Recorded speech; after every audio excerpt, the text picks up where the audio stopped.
আসসালামু আলাইকুম। আজকে দেশের নেতৃবৃন্দকে সঙ্গে নিয়ে জাতির যে গুরুত্বপূর্ণ দায়িত্ব পালন করতে আমরা এসেছি, আল্লাহ তার জন্য আমাদের জন্য রহমত বর্ষণ করছেন। আল্লাহর রহমত নিয়ে আমি এই ঘোষণাপত্র পাঠ করব। বিসমিল্লাহির রহমানির রহিম। যেহেতু উপনিবেশ বিরোধী লড়াইয়ের সুদীর্ঘকালের ধারাবাহিকতায় এই ভূখণ্ডের মানুষ দীর্ঘ 23 বছর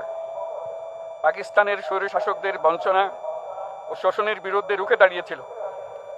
এবং নির্বিচার গণহত্যার বিরুদ্ধে গণপ্রতিরোধ গড়ে 1971 সালে 26শে মার্চ স্বাধীনতা ঘোষণা করে রক্তক্ষয়ী মুক্তিযুদ্ধের মাধ্যমে জাতীয় মুক্তির লক্ষ্যে বাংলাদেশ রাষ্ট্র প্রতিষ্ঠা করেছিল। এবং যেহেতু বাংলাদেশের আপামর জনগণ দীর্ঘ আন্দোলন সংগ্রামের মধ্য দিয়ে এই ভূখণ্ডে স্বাধীনতার ঘোষণাপত্রে বিবৃত সাম্য, মানবিক মর্যাদা, সামাজিক সুবিচারের ভিত্তিতে উদার গণতান্ত্রিক রাষ্ট্র বিনির্মাণের আকাঙ্ক্ষাকে বাস্তবায়নের জন্য সর্বোচ্চ ত্যাগ স্বীকার করেছে, এবং যেহেতু স্বাধীন বাংলাদেশের 1972 সালের সংবিধান প্রণয়ন পদ্ধতি এর কাঠামোগত দুর্বলতা ও অপপ্রয়োগের ফলে স্বাধীনতা পরবর্তী আওয়ামী লীগ সরকার মুক্তিযুদ্ধের জনআকাঙ্ক্ষা পূরণে ব্যর্থ হয়েছিল এবং গণতন্ত্র ও রাষ্ট্রীয় প্রতিষ্ঠানগুলোর কার্যকারিতা ক্ষুণ্ণ করেছিল, এবং যেহেতু স্বাধীনতা পরবর্তী আওয়ামী লীগ সরকার স্বাধীনতার মূল মন্ত্র গণতান্ত্রিক শাসন ব্যবস্থার বিপরীতে বাকশাল নামে সাংবিধানিকভাবে একদলীয় শাসন ব্যবস্থা কায়েম করে এবং মত প্রকাশ ও বিচার বিভাগের স্বাধীনতা হরণ করে, যার প্রতিক্রিয়ায় 1975 সালের 7ই নভেম্বর দেশের সিপাহী জনতার ঐক্যবদ্ধ বিপ্লব সংগঠিত হয় এবং পরবর্তী সময়ে একদলীয় বাকশাল পদ্ধতির পরিবর্তে বহুদলীয় গণতন্ত্র, মত প্রকাশ ও বিচার বিভাগের স্বাধীনতা পুনঃপ্রবর্তনের পথ সুগম হয়। এবং যেহেতু 80-র দশকে সামরিক স্বৈরশাসনের বিরুদ্ধে দীর্ঘ 9 বছর ছাত্র জনতার অবিরাম সংগ্রামের মধ্য দিয়ে 1990 সালে গণ অভ্যুত্থান সংগঠিত হয় এবং 91 সনে পুনরায় সংসদীয় গণতান্ত্রিক শাসন ব্যবস্থার প্রবর্তন করা হয়। এবং যেহেতু দেশি বিদেশি চক্রান্তে সরকার পরিবর্তনের গণতান্ত্রিক প্রক্রিয়া ব্যাহত হওয়ায় 1/11 মতো ষড়যন্ত্রমূলক ব্যবস্থার মাধ্যমে বাংলাদেশে শেখ হাসিনার একচ্ছত্র ক্ষমতা, আধিপত্য এবং ফেসিবাদের পথ সুগম করা হয়। যেহেতু দীর্ঘ 16 বছরের ফেসিবাদী অগণতান্ত্রিক গণবিরোধী শাসন ব্যবস্থা কায়েমের লক্ষ্যে এবং একদলীয় রাষ্ট্র ব্যবস্থা প্রতিষ্ঠার অতি উগ্র বাসনা চরিতার্থ করার অভিপ্রায়ে সংবিধানে অবৈধ অগণতান্ত্রিক পরিবর্তন করা হয়, যার ফলে একদলীয় একচ্ছত্র ক্ষমতা ও আধিপত্য প্রতিষ্ঠার পথ সুগম হয়। এবং যেহেতু শেখ হাসিনার আওয়ামী লীগ সরকারের দুঃশাসন, গুম খুন, আইন বহির্ভূত হত্যাকাণ্ড, মত প্রকাশের স্বাধীনতা হরণ এবং একদলীয় স্বার্থে সংবিধান সংশোধন ও পরিবর্তন বাংলাদেশের সকল রাষ্ট্রীয় সাংবিধানিক প্রতিষ্ঠানসমূহকে ধ্বংস করে। এবং যেহেতু হাসিনা সরকারের আমলে তারই নেতৃত্বে একটি চরম গণবিরোধী, একতান্ত্রিক ও মানবাধিকার হরণকারী শক্তি বাংলাদেশকে একটি ফেসিবাদী,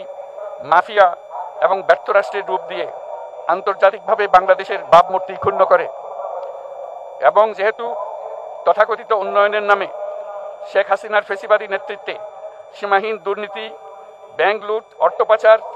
ও অর্থনৈতিক প্রতিষ্ঠানগুলিকে ধ্বংসের মধ্যে দিয়ে বিগত পতিত দুর্নীতিবাজ আওয়ামী লীগ সরকার বাংলাদেশ ও এর অমিত অর্থনৈতিক সম্ভাবনাকে বিপর্যস্ত করে তোলে এবং পরিবেশ, প্রাণ বৈচিত্র্য ও জলবায়ুকে বিপন্ন করে। এবং যেহেতু শেখ হাসিনার ফ্যাসিস্ট সরকারের বিরুদ্ধে রাজনৈতিক দল, ছাত্র শ্রমিক সংগঠন সহ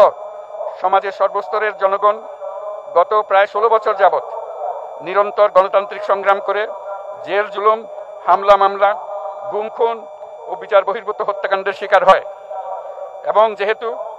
বাংলাদেশে বিদেশি রাষ্ট্রের অন্যায় প্রভুত্ব, শোষণ ও খবরদারিত্বের বিরুদ্ধে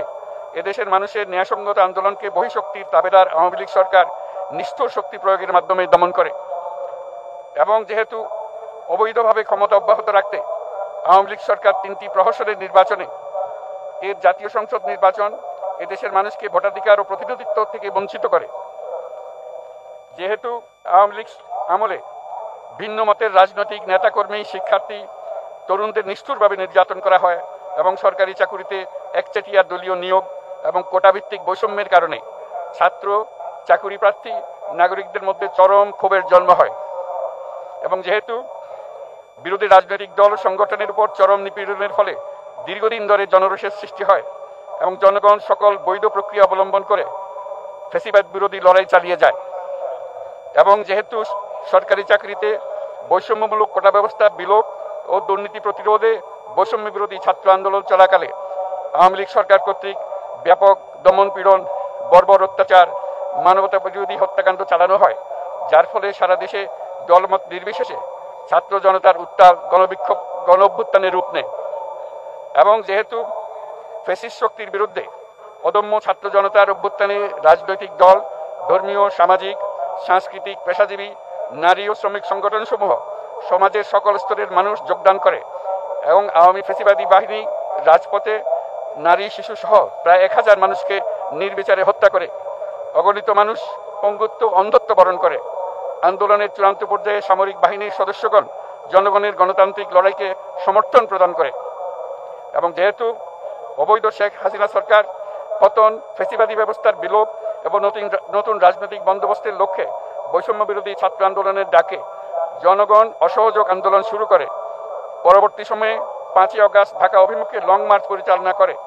এবং ফ্যাসিবাদ বিরোধী আন্দোলনরত সকল রাজনৈতিক দল, ছাত্র জনতা তথা সর্বস্তরের সকল শ্রেণীর, পেশার, আপামর জনসাধারণ তীব্র আন্দোলনের চূড়ান্ত পর্যায়ে গণভবনমুখী জনতার উত্তাল যাত্রার মুখে ফ্যাসিস্ট হাসিনা 5ই আগস্ট 2024 তারিখে পদত্যাগ করে দেশ ছেড়ে পালিয়ে যেতে বাধ্য হয় এবং যেহেতু বাংলাদেশের রাজনৈতিক ও সাংবিধানিক সংকট মোকাবেলায় গণ-অভ্যুত্থানের মধ্য দিয়ে ব্যক্ত জনগণের সার্বভৌমত্বের প্রত্যয় ও প্রয়োগ রাজনৈতিক ও আইনি উভয় দিক থেকে যুক্তিসঙ্গত, বৈধ ও আন্তর্জাতিকভাবে স্বীকৃত এবং যেহেতু জনগণের দাবি অনুযায়ী এরপর অবৈধ দ্বাদশ জাতীয় সংসদ ভেঙে দেওয়া হয় এবং সংবিধানের 106 অনুচ্ছেদ অনুসারে সুপ্রিম কোর্টের মতামতের আলোকে সাংবিধানিকভাবে ডক্টর মোহাম্মদ ইউনূসের নেতৃত্বে 8ই আগস্ট 2024 তারিখে একটি অন্তর্বর্তীকালীন সরকার গঠন করা হয় এবং যেহেতু বাংলাদেশের সর্বস্তরের জনগণের ফ্যাসিবাদ বিরোধী তীব্র আকাঙ্ক্ষা এবং ছাত্র জনতার অভ্যুত্থানের মধ্য দিয়ে ফ্যাসিবাদ, বৈষম্য, দুর্নীতিমুক্ত সমাজ ও রাষ্ট্র বিনির্মাণের অভিপ্রায় প্রকাশিত হয়, সেই হেতু বাংলাদেশের জনগণ সুশাসন ও সুষ্ঠু নির্বাচন, ফ্যাসিবাদী শাসনের পুনরাবৃত্তি রোধ, আইনের শাসন, অর্থনৈতিক ও সামাজিক ন্যায় বিচার নিশ্চিত করার লক্ষ্যে নিয়মতান্ত্রিক উপায়ে বিদ্যমান সংবিধান ও সকল রাষ্ট্রীয় সাংবিধানিক প্রতিষ্ঠানের গণতান্ত্রিক সংস্কার সাধনের অভিপ্রায় ব্যক্ত করে এবং সেহেতু বাংলাদেশের জনগণ বিগত 16 বছরের দীর্ঘ ফ্যাসিবাদ বিরোধী আন্দোলন সংগ্রামকালে এবং 2024 সালের জুলাই গণঅভ্যুত্থানকালীন সময়ে ফ্যাসিস্ট আওয়ামী লীগ সরকার কর্তৃক সংগঠিত গুম, খুন, হত্যা, গণহত্যা, মানবাধিকার বিরোধী অপরাধ ও সকল ধরনের নির্যাতন, নিপীড়ন ও রাষ্ট্রীয় সম্পত্তি লুণ্ঠনের অপরাধ সমূহের দ্রুত উপযুক্ত বিচারের দৃঢ় অভিপ্রায় ব্যক্ত করছে। সেহেতু বাংলাদেশের জনগণ জুলাই জনগণের সকল শহীদদের জাতীয় বীর হিসেবে ঘোষণা করে শহীদদের পরিবার, আহত যোদ্ধা এবং আন্দোলনকারী ছাত্র জনতাকে প্রয়োজনীয় সকল আইনি সুরক্ষা দেওয়ার অভিপ্রায় ব্যক্ত করেছে এবং সেহেতু বাংলাদেশের জনগণ যুক্তিসঙ্গত সময়ে আয়োজিতব্য অবাধ ও সুষ্ঠু ও নিরপেক্ষ একটি নির্বাচনের মাধ্যমে গঠিত জাতীয় সংসদে প্রতিশ্রুত প্রয়োজনীয় সাংবিধানিক সংস্কারের মাধ্যমে দেশের মানুষের প্রত্যাশা, বিশেষত তরুণ প্রজন্মের আকাঙ্ক্ষা অনুযায়ী আইনের শাসন ও মানবাধিকার, দুর্নীতি, শোষণমুক্ত, বৈষম্যহীন ও মূল্যবোধ সম্পন্ন সমাজ এবং গণতান্ত্রিক রাষ্ট্র ব্যবস্থা প্রতিষ্ঠার অভিপ্রায় ব্যক্ত করেছে এবং সেহেতু বাংলাদেশের জনগণ এই প্রত্যাশা ব্যক্ত করছে যে একটি পরিবেশ ও জলবায়ু সহিষ্ণু, অন্তর্ভুক্তিমূলক, টেকসই উন্নয়ন কৌশলের মাধ্যমে বর্তমান ও ভবিষ্যৎ প্রজন্মের অধিকার সংরক্ষিত হবে এবং সেহেতু বাংলাদেশের জনগণ এই অভিপ্রায় ব্যক্ত করছে যে ছাত্র গণঅভ্যুত্থানের 2024-এর উপযুক্ত রাষ্ট্রীয় সাংবিধানিক স্বীকৃতি প্রদান করা হবে এবং পরবর্তী নির্বাচনে নির্বাচিত সরকারের সংস্কারকৃত সংবিধানের তফসিলে এই ঘোষণাপত্র সন্নিবেশিত করা হবে এবং 5ই আগস্ট 2024 সালে গণঅভ্যুত্থানে বিজয়ী বাংলাদেশের জনগণের আকাঙ্ক্ষার প্রতিফলন হিসেবে এই ঘোষণা প্রণয়ন করা হলো। জাতির সার্বিক মঙ্গল কামনা করে আমি জুলাই ঘোষণাপত্র আপনাদের সবার সামনে উত্থাপন করলাম। আল্লাহ সকলের জন্য মঙ্গল দান করুন, জাতির জন্য মঙ্গল নিয়ে আসুক। সবাইকে ধন্যবাদ। আল্লাহ হাফেজ।